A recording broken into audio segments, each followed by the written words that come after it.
of this amendment.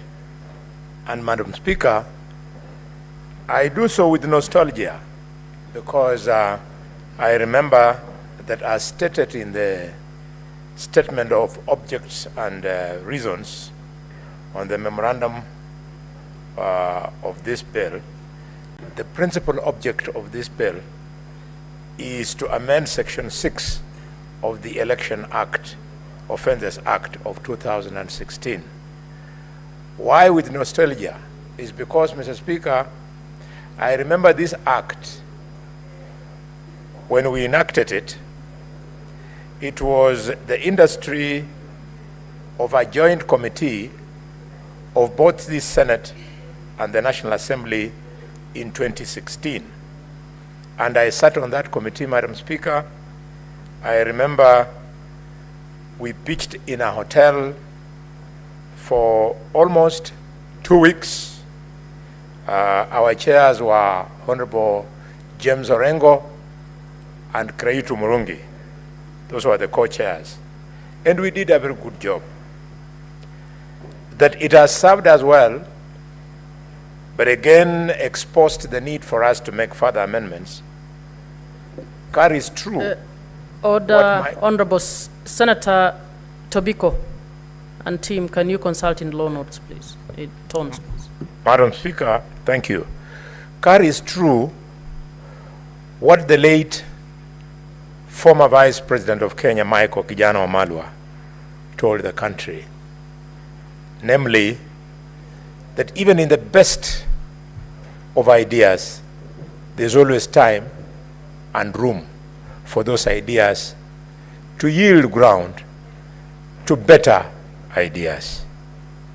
I therefore support these amendments and want to insist that never should we allow the outcome of the election, of any election in this country, Madam Speaker, to be decided by the people who count votes and announce the results. The outcome must be decided by the people who vote. And Madam Speaker, I can speak with a degree of authority. I was looking at the book by the Honorable Millie Odhiambo, yes, about rigging or being rigged out. And in a way I was thinking about myself because I have gone through it all. I remember I won an election fairly and squarely in 2007. And because of lack of this kind of scrutiny, I was returned to a by-election. And the grounds, Madam Speaker, were that a brother of my opponent sat in a corner in a polling station, and he was recording what he thought was the result. And IEBC was doing its work. So when we went to court, I was accused, IEBC was co-accused, well, not really accused, but I was a respondent and they were co-respondents. The court just decided to agree with the guy who was taking some funny notes in a corner. And I was returned to an election. I remember Dr. Oburu Odinga and the former Prime Minister, Raila Odinga, and his deputy, Musalia Mudavadi, and Minister then Oparanya, and Minister then Otuoma, and Minister then Ababu, and Minister then Anyang' Nyong'o. They all converged in Ekolomani just to teach me a lesson. And it was very exciting that when we defeated them, we now widened the margin. So these things, we have to continue tightening them. But then what a shame. I have seen elections in Ghana, Madam Speaker. I don't know, you are very experienced in these things. I've seen elections in Ghana. And you see an elections official carrying results on their heads in a carton going to some central place where they return the things, and nothing happens to them, and people believe in the outcome. What is wrong with our country? That even with this act that we made in 2016, we still must tighten and tighten and tighten even further. There is something wrong about our very integrity as individuals who conduct elections, as individuals who present our names as candidates. We do not believe in anything. So much so that I'm yet, Madam Speaker, I'm yet to meet a single person who lost an election who says that I lost an election. They always say, Madam Speaker, quote unquote, kura yangu iliibiwa. I've never understood. And therefore, Madam Speaker, the amendments must ensure that as the courts decided that the election ends at the polling station, I want to support this because this is a march towards tightening that ending to truly end at polling stations. What do I mean, Madam Speaker? Most of the polling stations, IEBC has structured them so that around about 500 people vote at a stream, presided over by a presiding officer. So how it comes to pass in this country that counting 500 votes can take 2-3 days, I've never understood. I've even done an exercise, Madam Speaker, of supposing I was a presiding officer and there are 3 candidates and they have all benefited from these 500 voters. And you say, hold this for candidate 1, candidate 2, candidate 3. The process of dishing out, this one got this, this one got this, this one got this, should not take more than 30 minutes. And then the actual counting should not take more than 5 minutes, because to count from 1 up to 500, you don't need hours. So you'll find, Madam Speaker, this counting has been done, and the election officials in the polling station, they'll keep on sitting there, 1 a.m., 2 a.m., 3 a.m. By that time, all agents have become fatigued, they are asleep, and now the people who count the votes start deciding the outcome. I think I want to find a way, innovative, whereby we can demand, where we, by law, that announcement by a presiding officer should be within a particular time frame. At the county election, Madam Speaker, I normally get my results after 4 days. 4 days. So when you ask the county returning officer, he tells you, I'm still tallying. They'll move from that point to this point. I remember when I lost my election, which was very surprising.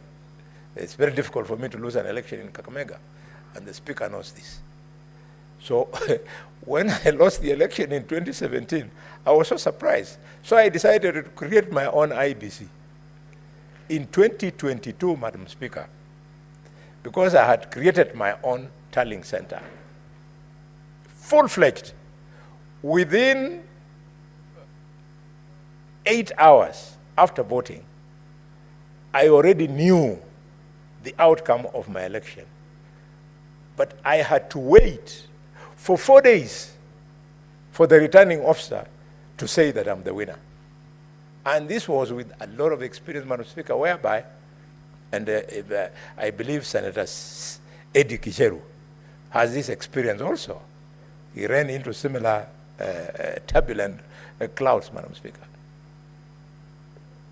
When now the returning officer, and colleagues, you better take this as your own experience, put up your own tallying center. When they discover that you have got your own tallying center, they then respect you. Because for every polling station you have a result, for every constituency you have a result, they become cautious. I remember in Likuyani constituency, Madam Speaker, in 2022, a whopping 6,000 votes had been removed. So we just called the returning officer and told him, look, even if you must steal, we know we have won. We can leave you these 6,000 votes and we shall still win. What do you do? So this law amendment is crucial. 6D speaks to the offense of willfully preventing any person from voting at the polling station at which they know or have reasonable cause to believe such a person is entitled to vote. This is a very common thing. Madam Speaker, if you go to a populous polling station like Haega in Shinyalu, or Malinya in Ikolomani, or Muliro Gardens in Urambe, if you are very popular there, then what they do, you'll go, you'll find women there who don't know how to read and write, probably 10 of them, sometimes more. They are seated there, have been sitting there from 6. They have been told you are not going to vote for some strange reason. So this offense that has been put there is to put in check some presiding officers who become rogue. You talk to the police, they look this side. You talk to those kinds of things must be addressed. Madam Speaker, before I end, there was a very bad experience in Kakamega and in Mombasa in 2022, where an election was postponed by IEBC. The governor's election was just postponed. In Mombasa, in Kakamega, it was postponed. So, it could not make sense to us. How would you postpone an election? So people have gone to vote. They find the election is not taking place. And some people get so disgusted, they go back home without voting. And therefore that affects the other 5 elections, since you had only nullified. Shall I say nullified? No, you had postponed only one election. We should make it impossible for IEBC to postpone any election for any reason unless it is a question of a disaster. And if it is a disaster, Madam Speaker, how can a disaster affect only one election out of 6? If there is a storm, it should affect all the 6. So that brings my contribution to the end, but there's also this offense of a presiding officer or an official willfully rejecting or refusing to count any ballot paper which they know or have reasonable cause to believe is validly cast, or any candidate in accordance with the provisions of such a written law. This one, it is curing something which actually happens in every election. And Madam Speaker, I know you are going to be a candidate, not under affirmative action, but a straight candidate. You better take this one very seriously. The ballot is cost. And so it goes, Catherine Muma, Catherine Muma, Catherine Muma. Then the returning officer, the presiding officer, just refuses to admit that vote as being yours. Now, when you are new in the process, Madam Speaker, and you think you are winning, when they put aside 6, when they put aside 10, you don't take it seriously because you are excited. What you don't know, that if this thing is being repeated, like in Kakamega where I've got 2,000 polling stations, if they knock out 10 slowly like that, you're talking about losing 20,000 votes that had been cast in your favor. So I love this amendment, and I want to congratulate Senator Cheriot, and I think, Honorable Ichungwa, and His Excellency Kalonzo Musyoka. because, Madam Speaker, they were the ones who were the co-chairs for the national dialogue that has birthed these amendments. I support. Thank you, Madam Speaker. Senator Faki. Asante Bi Speaker kwa kunipa fursa hii pia kuchangia mswada wa marekebisho ya sheria ya makosa ya uchaguzi. Mheshimiwa Speaker,